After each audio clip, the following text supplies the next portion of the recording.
Bed and breakfast operation. Yes, it was. And when Roger and Jan Lee are finished with it, the old railroad car will be restored to those days when it carried the rich on scenic tours of the Wild West. Kevin Wallivan is coming up with a story from Minnesota Lakes Country. The Whistle Stop Inn of New York Mills will use the wooden car as part of its railroad there. Reporter Kevin Wallivan and photographer Dan Lee have the story from rural Otter Tail County. A piece of the past slowly inched its way out of the woods near West Battle Lake today. It began a morning-long ride to New York Mills. The Great Northern used this car as part of its system near Yellowstone Park. It was built in the late 1800s. The wooden car is believed to be one of just a few remaining in America. A farmer from the Battle Lake area got it for little or nothing back in the 30s.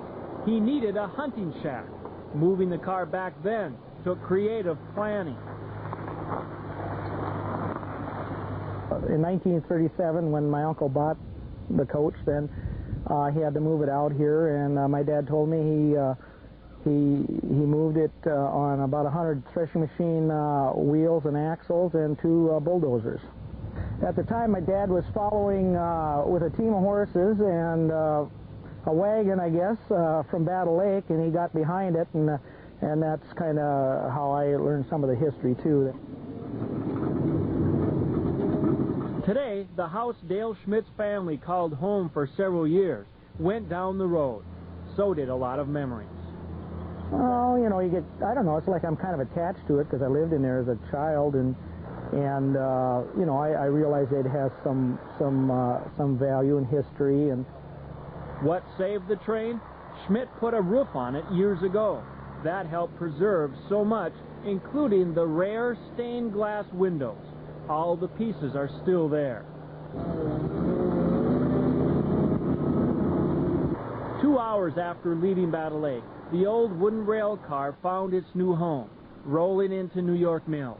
The Whistle Stop Inn, a caboose and century-old Pullman car, already welcomed guests to the bed and breakfast. Along with a railroad theme throughout the house, this new Imperial Car brought today will also be home to overnight guests. The collecting and restoring have become addictive for Jan and Roger Lee.